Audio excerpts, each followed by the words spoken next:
Welcome, ladies and gentlemen, to Reset Button's Game of the Year 2024. And man, what a year it's been. I vividly remember everyone saying after 2023, with Baldur's Gate, Tears of the Kingdom, and stuff like Alan Wake 2, there was no way in hell that this year had any chance of coming even close to that level of craziness in video game releases.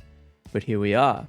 Not only has there been a huge variety of great games in the AAA space, we've had some fantastic adaptations into film and TV, but perhaps most surprisingly, or not surprisingly at all if you're in the know, some actually out of this world indie titles, including a game made by one person nominated for Game of the Year at the Game Awards. Now, I didn't have the opportunity to play absolutely everything, but what I did play, man, there was some truly spectacular stuff. Enough rambling though. I'm going to get straight into it, but I'm going to lay some groundwork before we start. There's going to be 12 things on this list, as I couldn't possibly narrow it down to just 10. The first 9 of which will be in no particular order, followed by the top 3, which are my absolute favorite games that I played this year. There's also one thing on the list that isn't exactly a game, but we'll cross that bridge when we get there.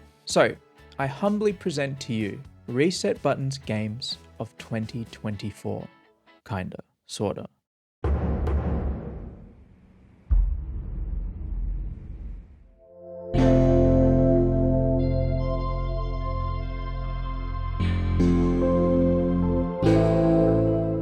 It's always a good year in my books when we get a mainline RGG title, and to see the series return to the turn-based foundation established in Yakuza Like a Dragon. A shake-up at the studio involving a change in leadership meant that Infinite Wealth really had a lot on its plate, being not just the game that the new brass would showcase to the world, but one that would finally, maybe, sunset the story of Kiryu Kazuma, opening up infinite possibilities for the emerging protagonist Kasuga Ichiban. And man, RGG have still got it. While it is unmistakably a Yakuza title through and through, from its complete disregard for tonal continuity to fantastically balanced combat and RPG systems, minigames galore, and let's just say some questionable remixing of Nintendo's intellectual property, sicko snap anyone, I don't think you'll find anyone that wouldn't describe Infinite Wealth as the franchise at its best. What I think is the best part about Infinite Wealth, however, is that as one last hurrah to Kiryu's story, it feels not only heartfelt and sweet, but incredibly respectful to the legacy of not just the series, but such an iconic character. And to top it off, in typical RGG fashion, a lot of its sub-stories are just absolutely fucking hilarious, be it rescuing a fully grown man cosplaying as a baby, to being catfished by series mainstay Gary Buster Holmes' sister? Daughter? I don't know.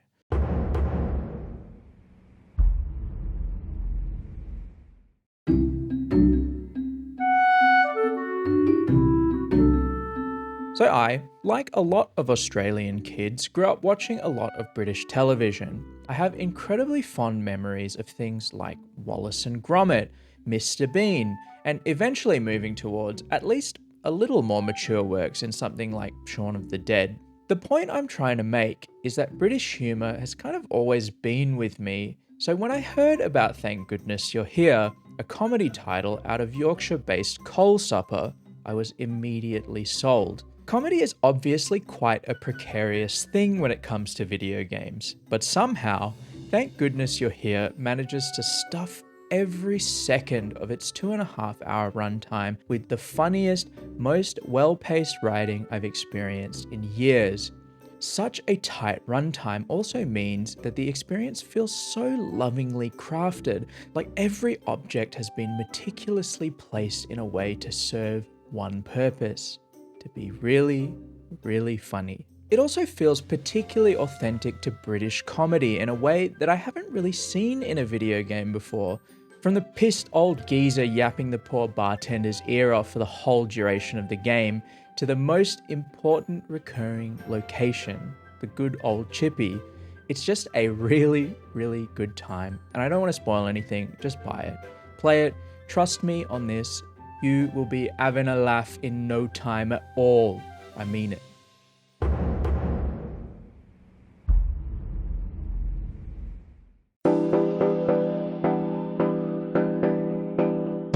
So I was a little late to the Balatro train. I'd obviously heard about it, but I only started playing it around August, I think. And I remember I booted it up in the morning one day, and I shit you not, I literally could not stop playing until I went to bed that night. Like, holy shit.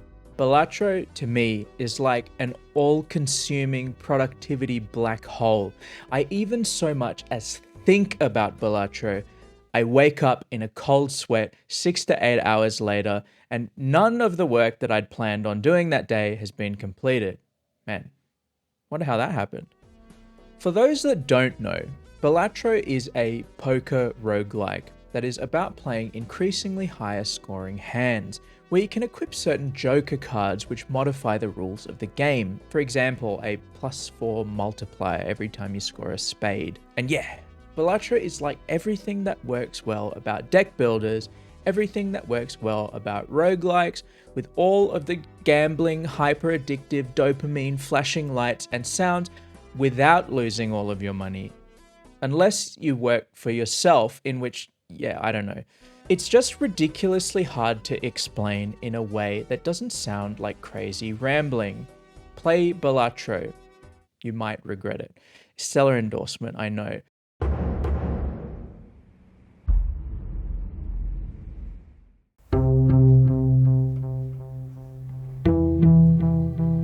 Lorelei and the Laser Eyes is such an interesting video game to me, one that I initially had a few problems with when I reviewed it back in June.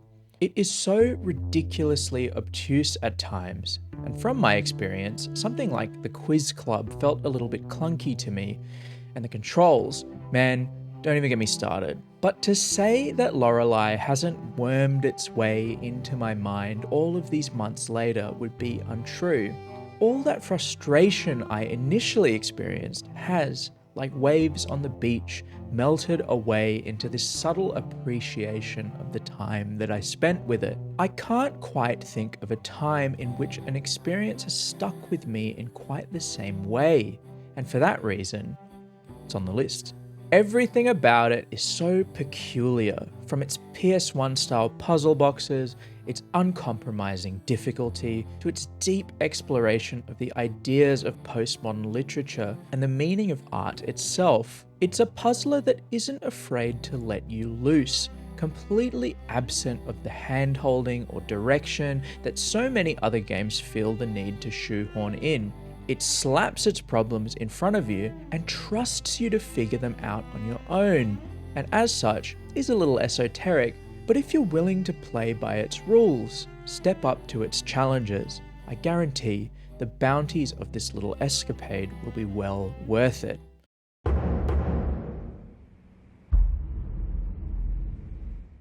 Okay, look, I know this isn't a game, but it is based on a game. And I think that game is pretty good. Sort of.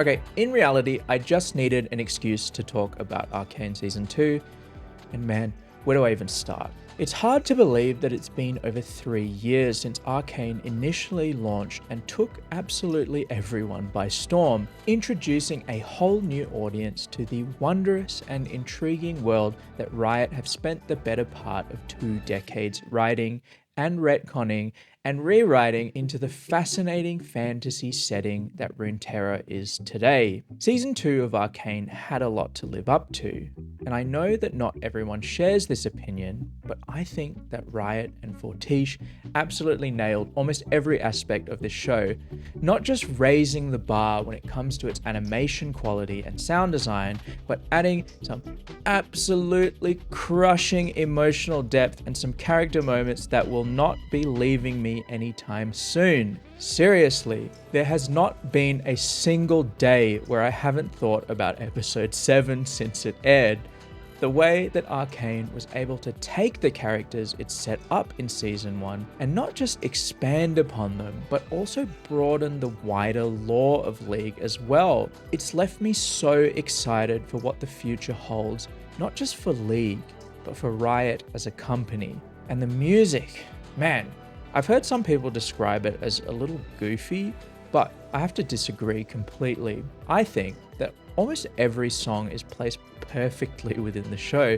There's not a lot here that I don't like. I also think it's absolutely hilarious, the amount of discussion online where people have to warn others, don't play League of Legends, it's nothing like Arcane. And to be honest, fair. I think a good jumping off point into the world would be something like Teamfight Tactics, a much lower stakes and less toxic foray into the world and its characters. Okay, I promise everything else on this list is a game.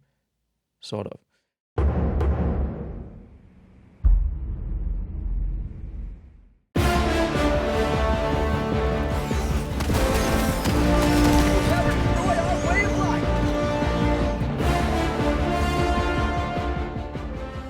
You know that feeling?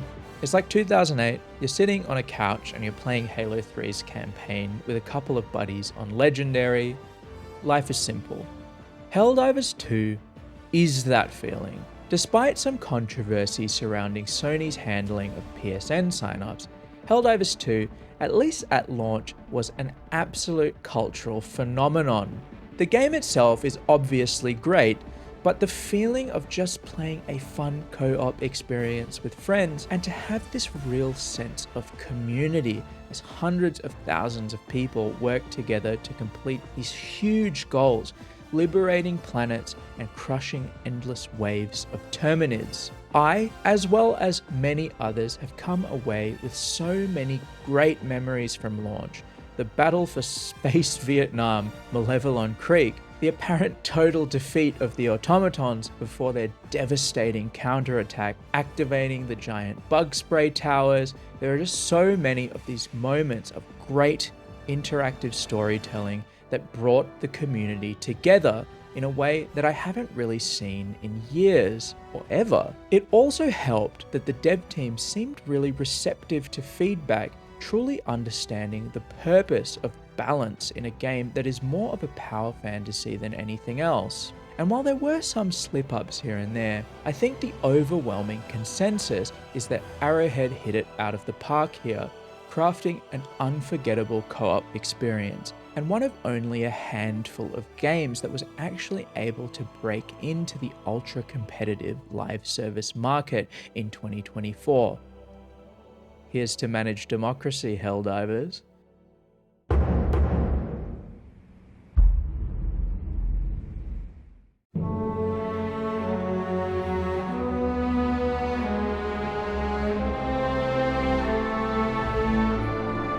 Seeing the trailers for this game, I was absolutely certain that it would have been a dumpster fire, but lo and behold, it's actually pretty fucking good. Breaking free from the corporate stranglehold that Disney has had on this franchise, with the last two films not exactly inspiring confidence on their handling of such an iconic character, Indiana Jones and the Great Circle harkens back to a better time, a simpler time, when seeing Harrison Ford on a movie poster was enough to drag many an esteemed fan into a theater with the knowledge that they were about to see something that would be truly spectacular. The Great Circle is not just unabashedly Indiana Jones though, it actually functions really interestingly as a video game as well. While many would expect an Uncharted or Tomb Raider clone to some degree, Machine Games crafted something almost akin to a spiritual successor to Dishonored, with a lot of mechanics that maybe aren't completely new or fresh, but do a lot to fit this game into an interesting category.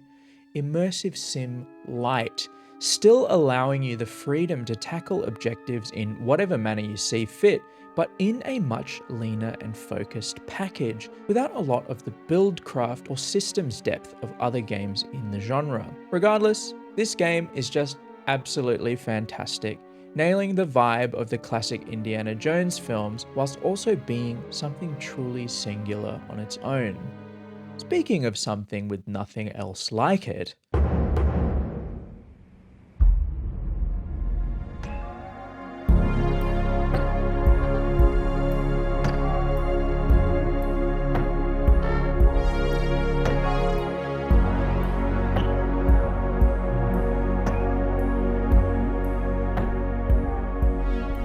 What can I even say about Mouthwashing? Well, evidently not much, because I don't want to rob you of this experience if you haven't played it. For me at least, Mouthwashing takes the crown as the best written video game of 2024. There's just something so haunting, so poignant, so cerebral about every aspect of it as its pieces slowly start to fall into place over the course of its 2-hour runtime. And that's not even mentioning its immaculate presentation. It's another one of those PS1 style horror experiences, this time taking place from the first person perspective. The design of its environment, the dilapidated spaceship, its integrity hanging on by a thread, its patchwork of self-hardening foam being the only barrier between its crew and the vacuum of space. The soundtrack, its eclectic mix of noise and some genuinely moving tracks that complement the narrative perfectly. Regardless, I don't want to spoil anything, but Mouthwashing is something that deserves to be experienced, and I hope you'll take my recommendation to heart.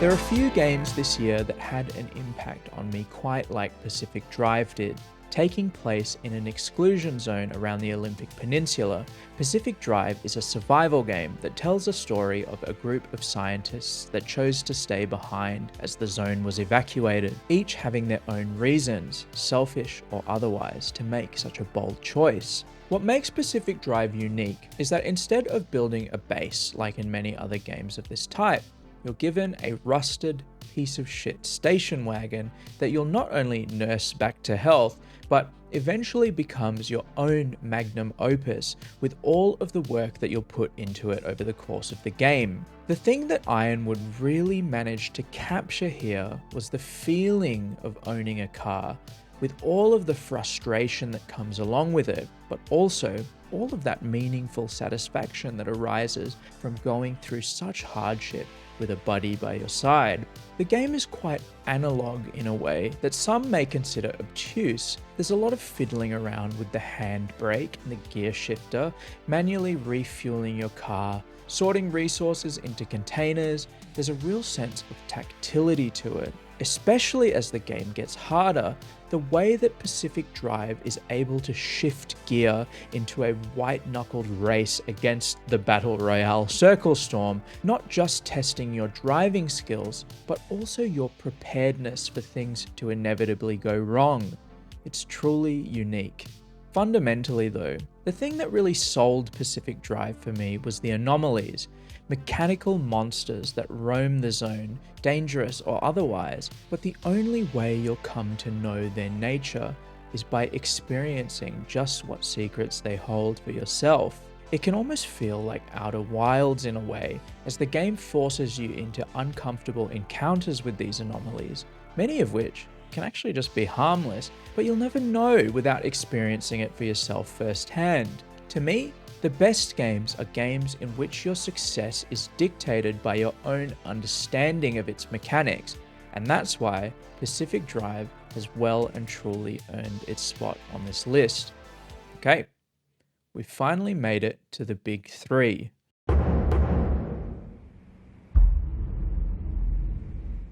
Yes, I know this is a DLC, but I think it is such an exceptional experience that it really shouldn't matter. It's no secret that I wasn't the biggest fan of Elden Ring when it released back in 2022. While I definitely loved its scope, the sense of discovery that it presented, some of the combat encounters, especially in the late game, felt quite unbalanced in my mind in a way that no other Souls game really did.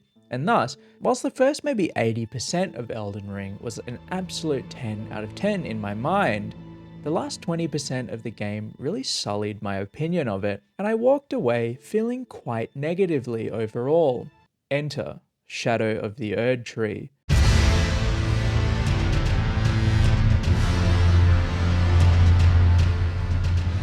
While Shadow of the Erdtree is definitely not free of problems, for me, It took everything that I loved initially about Elden Ring and doubled down. The sense of discovery, the brutal challenge that it presented, as well as a somewhat more readable story involving Miquella's pilgrimage and his desire to make a better world, whatever the cost. It not only had a compelling story to tell in its own right, but meaningfully enriched the already stellar lore of the Lands Between, presenting both answers to many a long-pondered question regarding Marika and co., but also asking just as many new questions with the perfect balance of information doled out to allow for intense speculation as time goes on.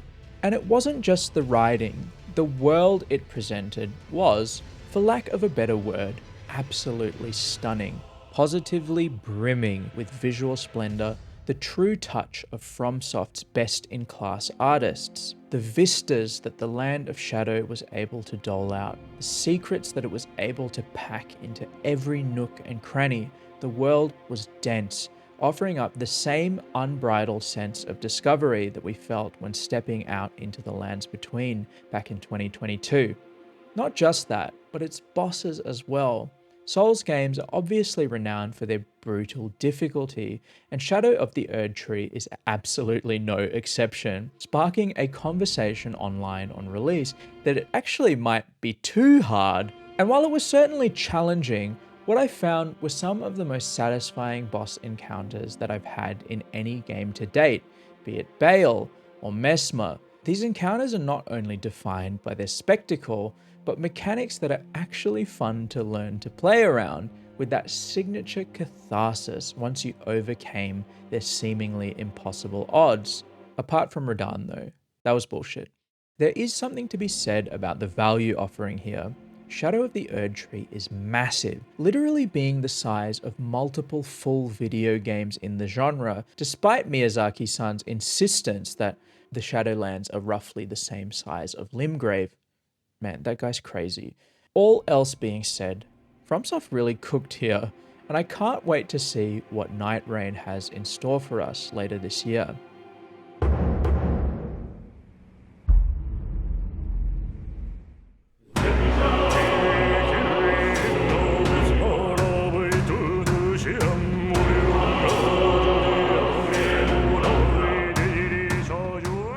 Persona 5 was certainly a tough act to follow. Almost universally accepted as one of the greatest JRPGs ever made, with not just an incredibly compelling story with some rather mature themes, but some genuinely stylish gameplay, cutting back a lot of the bloat that traditionally plagued turn-based RPGs, offering a much faster, leaner experience without sacrificing too much when it came to mechanical depth. Clearly Atlus's next outing, Metaphor Refantazio, had a lot to live up to, and my god, did it deliver. Freeing itself from the high school setting of the Persona series, it's clear that the writers had a little bit more room to move, some space to delve into not just some darker concepts, but also some more wondrous aspects of its fantasy setting. Take the Gauntlet Runner for example, the primary method of travel for those in Uchronia, literally a boat with legs that sprints across the land at impossible speeds, keeping those inside safe from not just the hazards of the environment, but the monsters that roam the lands, especially at night. Take the Humans, bizarre, ungodly monstrosities inspired by the works of Bosch, terrorizing the land, being completely out of the realm of understanding of the majority of its inhabitants. Metaphor displays this sense of freedom with its art direction, its desire to delve headfirst into its fantasy setting and still tell an incredibly compelling story throughout, full of the twists and turns that one would expect from Atlus at this point. Its characters are incredibly well written, but what stood out to me the most was its commitment to its themes. Unshackled from the urban Japanese environments of Persona, Atlus were really able to get creative, finding some interesting metaphors for not just class divide, but we're able to fundamentally analyze things like the nature of ideology itself through a lens that gives enough space to you as a player to interpret its messaging in your own way. Its complex thematic underpinnings extend to every aspect of the story, through its great side content, to the plights of your companions, it is just really consistent the whole way through, especially through its more haunting sections. Its combat and build diversity is just Atlas at their very best, offering so many options for you to kit out your party to deal with some actually incredibly difficult challenges in the late game, and the actual moment-to-moment gameplay is just some of the most fluid feeling JRPG combat I've ever seen, with some great, deeply strategic additions involving weaknesses that are sure to get even the most die-hard of JRPG fans' gears turning. Truth be told, as I was writing this, Refantazio was initially going to be my game of the year, but after some soul searching, there really is only one option. So, here we go. My game of the year for 2024.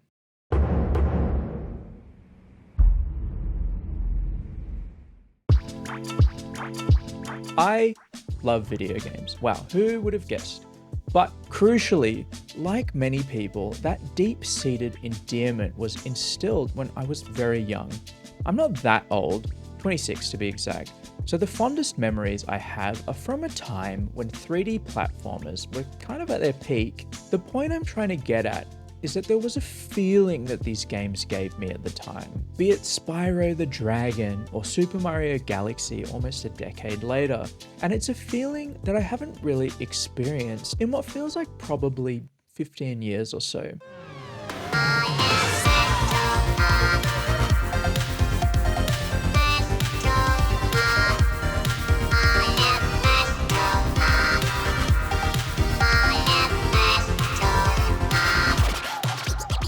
Astrobot is a celebration, not just of PlayStation, but of video games as a whole, so relentlessly creative in its approach to every encounter, and so unabashedly inspired by the greats that came before it.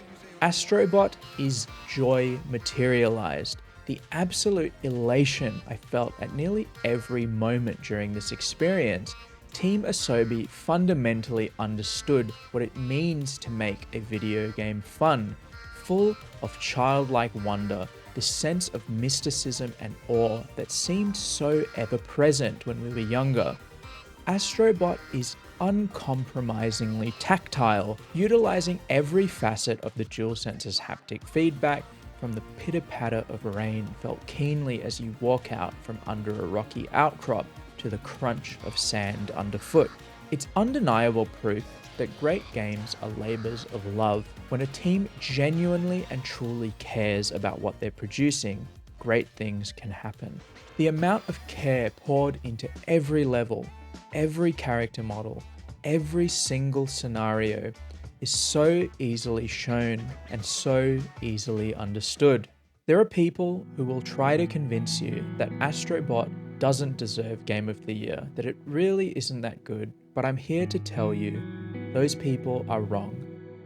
Games for kids matter because it's those very kids that will be in your same position in 20 years, molded by the games they played in their youth. And really, we should be wishing that they have it as good as we did back in the day.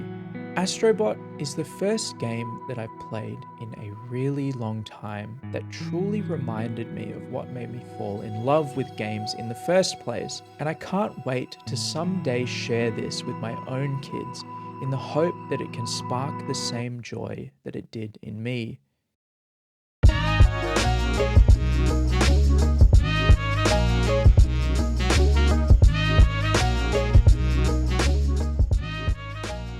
So, that was my favourite games of 2024. Honourable mention to Space Marine 2, Hades 2, Frostpunk 2, man, a lot of sequels there.